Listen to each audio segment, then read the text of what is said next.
Well, what's going on, YouTube? Welcome back to a Therapeutic Edge. It is very nice to have you here today.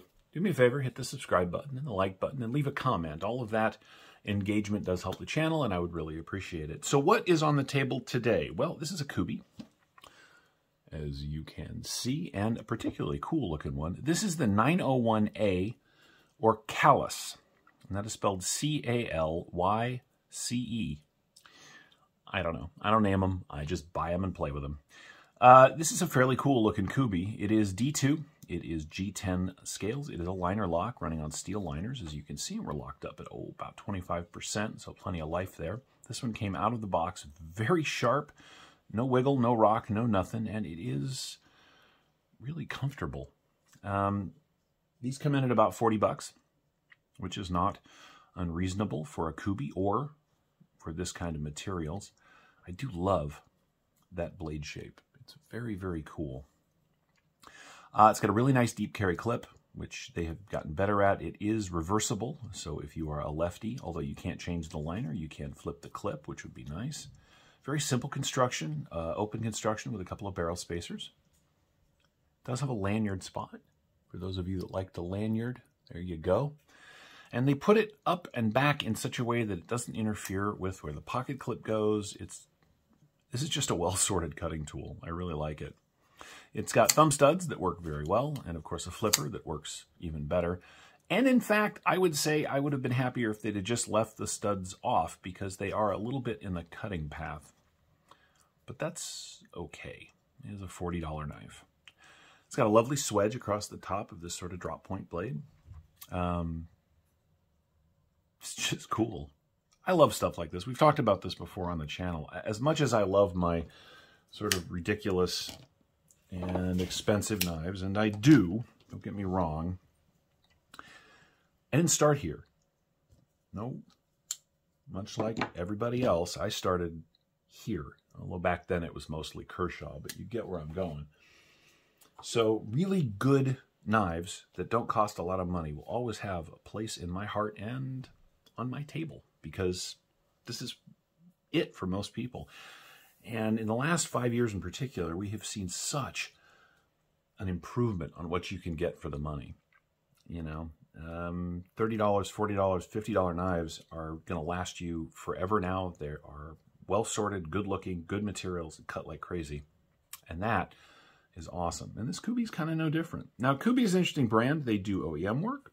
They do some really good OEM work. They do very high-end expensive stuff. You can spend $300 on a Kubey and S90V or fancy steels, or you can spend 40 bucks on Amazon and get a knife that's going to go camping or hiking or backpacking or just out with you into the world and do everything you want it to. I'm good with that. So the Callus, or 901A, which is what I prefer to call it, pretty straightforward knife, right? Nothing too weird, nothing too bizarre, just a really nice shaped blade, reasonably good sized chunk of D2. And for whatever it's worth, my experience with Kubey's D2 is that it's going to hold an edge for a long time. They don't pick up rust and stains very easily. A D2 is not rust and stain resistant. Many of you know this already.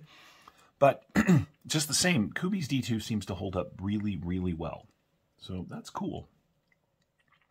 The action on this one is very good, and that's because, excuse me, even on this budget knife, according to the literature, I haven't taken it apart to find out, but underneath these scales are ceramic bearings. Now, I'm sure they're single-row ceramic bearings, and I'm sure they're nothing fancy at that, but just the same, they're ceramic, and so you get this really nice, smooth, just smooth action. Boink. See? I like it. That's cool looking. They have really come a long way in their deep carry clips. All right, it's right to the edge of the knife. The knife's not going to, you know, there's a move. A lot of companies right now are making deep carry clips where the clip is actually deeper than the, like taller than the knife. That is, okay, it's cool, but I like that, right? Just a hair's breadth of knife sticking out the back, right to the edge. Sits very well in the pocket. It's cool. It's very comfortable.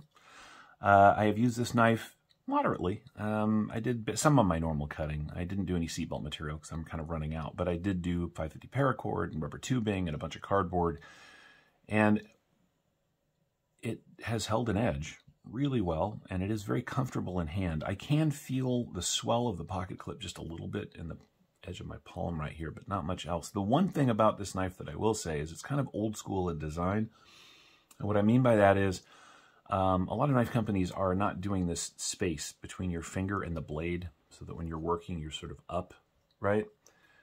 This one does hold you a little far back from the cutting edge. And again, with these thumb studs up here, which do work, and I do like multiple forms of deployment. I mean, who doesn't? They are a little bit in the way of the cutting path. So when, and it's got a really generous sharpening choil, but not a finger choil, just a sharpening choil. So when you're working your way through material, I don't have anything handy to cut, so I'll just use something.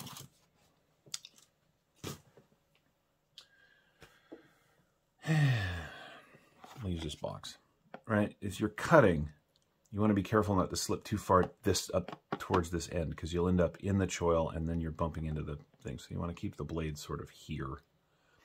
It's not perfect, but again, it's $40. Steel liners are milled fairly well, so it's not super heavy in hand. Other than feeling the clip a little bit down here on my palm. No hot spots. 901A is a really nice knife. Kubey remains one of those companies when people are like, I need a pocket knife. I'm like, well, are you into pocket knives? They're like, no. I'm like, okay, here's some brands on Amazon that will absolutely set you up and do you right. Kubey remains one of those knives. I used to be Civivi, but they're, $70 to $150 now. Although Sencut is another one. You just can't go wrong for the money. So anyway, let's take a look at what you get this way. We'll do some basic specs at this point. You get, looks like 3 1/16 of cutting on 3 1/4 inches of Kubey's D2, the grip area from behind the flipper tab. All the way to the back here is 3 3/4 when my hand takes up the whole thing. A little tiny bit maybe. If I could choke up, you can see a little knife, but it's a good size handle. The knife overall from tip to tail is coming in at 7 3/4. Closed length, 4 1/2. In the pocket profile is not anything to write home about because you do have a flipper tab. Nothing sharp there, but if you put a phone in there or something with it, you do risk sort of dragging it against it. But if we put this in the pocket, you're looking at, it's under 1.5 inches. Right? So there's room in most pockets, if you've got normal jeans, for this and something else. If you wanted to share the pocket, you could. Action is really good. I mean, there was a time when your budget knives, in order to have action that was even usable, they were mostly assisted. And I'm looking at you still, Kershaw. These just really do a great job without any of that nonsense. There's a little jimping right here on the back of the blade when you'd plant your thumb if you were going to push into something. It's got, like I said, it's got a swedge across the top of the drop point blade. It does have a relatively fine tip, although it is robust, so you don't have to worry about like bending it or flexing it or anything. It's not hollow ground, but it is high enough grind that it does come down to a nice acute edge, and it's pokey enough. If you needed to give something a jab, you could do that just fine. I really dig stuff like this. I do. Let's do some size comparisons just for fun. Get that lined up. Let's see. Here it is against the Rat 2. If you get the D2 version of the Rat 2, you're going to spend about the same amount of money as you would for this Kubey. Only this knife is better in every... I know people love the Rat series. I don't. The handles are uncomfortable to me, but as you can see, it is considerably bigger than the Rat 2. And if we move things down a little bit, you will see that it is smaller than the Rat 1, so it's a nice intermediate size, although the way these handles are shaped, you get almost the same amount of grip area as you do on a Rat 1 with, I don't know, just better ergonomics, better action, better everything. Not really much of a Rat fan, it turns out.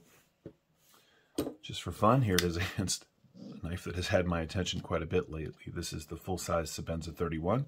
And as you can see, well, the Kubey's a lot smaller. Although, you know, you could buy 12 of these for the price of one of these and have enough Kubeys to last you a lifetime.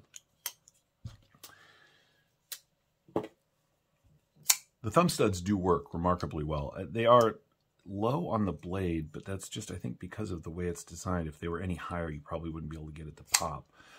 But they do a fine job. They're just a little unnecessary with the excellent flipper. There's a huge push right now to make all knives have multiple forms of deployment. And while I get that from a fidget factor perspective, you end up with stuff like this, where they just don't need to be there. And this would be a far better cutter without them. Anyway, how much of that D2 do they give you? Let's take a peek. Oh, a little over 3 millimeters. Not too bad. And because the blade is nice and tall, it does come down to, like I said, a really nice edge. This is a very slicey tool. I don't think it's going to be ultralight. I mean, it is steel liners after all, which are not proud, by the way, but they are right to the edge of the... Are they a little? No. Right to the edge of the G10. I don't know, I think it gives it a good look, right? You can feel them, but they're not like in the way. 4.2 ounces, not unusual for a steel liner lock knife. It's not competing in any lightweight categories, but it's not a beast either. I'll put a link in the description to the Amazon where I picked this thing up, or you might be able to find one over on White Mountain Knives if you're so inclined. You need a truck knife, need an inexpensive knife going somewhere you may not, you know, I mean, we all go backpacking or camping or hiking or out in the woods or whatever we're doing. And sometimes it's nice to have a knife that if you lose it, it's not the end of the world, and yet it's still going to do a fantastic job for you. This is that knife. Most Kubeys at this level are, which is why I like them. And that's where we're going to wrap it up. Just a short little look here. Oh, not that short, it turns out. But anyway, just a look here at the Kubey 901a, the Callus, or Calice, or I don't know. It's C-A-L-Y-C-E. You tell me how to pronounce that, and we'll go from there. Thank you so much for watching. I hope you've enjoyed this look at it. I know I've enjoyed having it around, and I'm going to find a good home for this with somebody. Take care, guys. We'll see you next time.